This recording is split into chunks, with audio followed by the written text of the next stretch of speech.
Hi guys!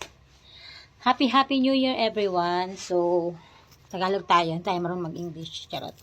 Kung natatapos ko na maglinis, so pasensya na ako, naka-uniform pa ako. No? Pero samahan nyo muna akong mamili ng bag na gagamitin ko para mamayang gabi. Para pagsalubong ng New Year. No? So, by the way, naglinis ako gabi ng nail ko.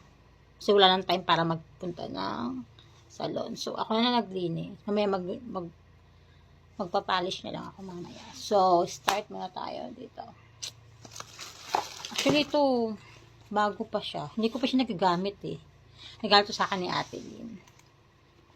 So, green. Naki-color din nata yung green. Ngayong New Year, no? By the way, this one. First one, and the second one. Ito kasi ginagamit, ito, regalo din sa akin.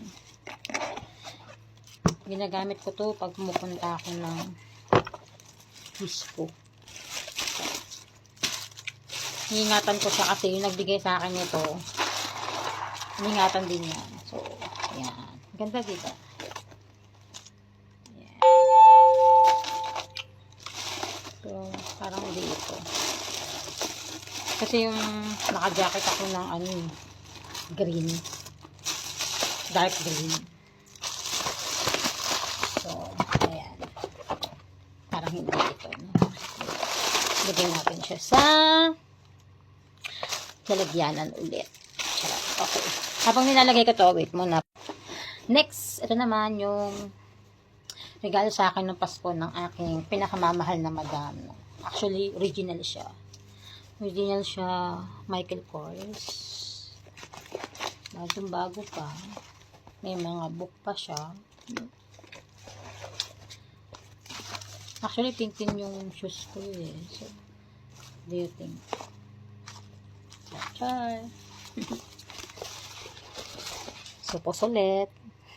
Balik dito kasi baka magasgasan. So, next naman is yung ito. Ito, actually, ito. Nagagamit ko na to. Kasi bigay ito sa akin ng aking habibi.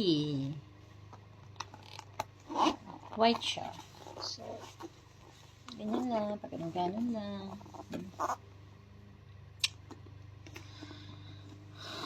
Alam, ito ba?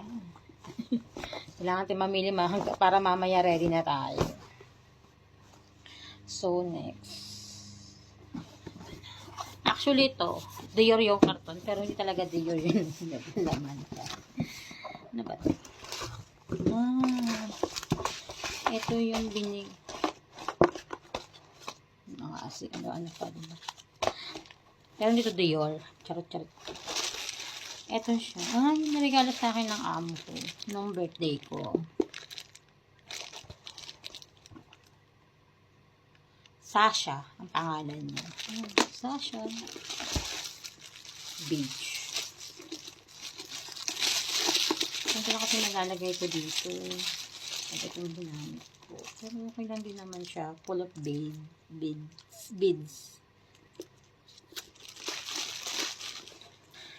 Ang hirap mamili. Kapag naman magaganda naman. Diba? Nalagay ko sa box kasi para hindi siya magasgasan. So, ito naman. Chanel pa. Pero hindi po talaga siya Chanel. Nalagay ko lang dito para hindi siya magasgasan.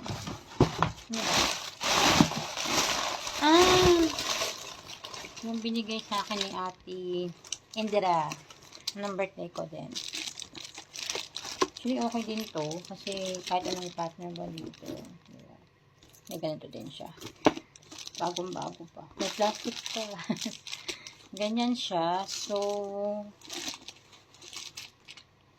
pwede din naman. Maganda siya. Nakakapanghinayang gamitin kasi baka masira.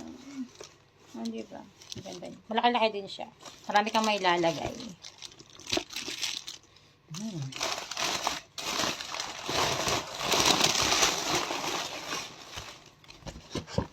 Mga luma din ako dito. Yung pang everyday. Pero kasi ano siya dito. So, ano naman to?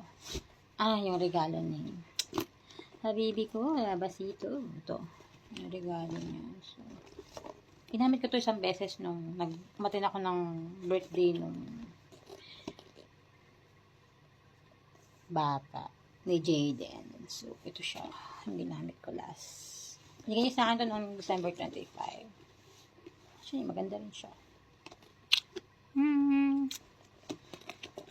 So, I think,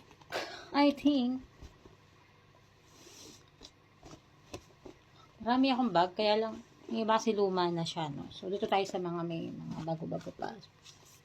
Ang gagamitin ko, siguro ito na lang, yung niregalo niya. O yung kay Ate Indra na niregalo, no? What you think, guys? See you!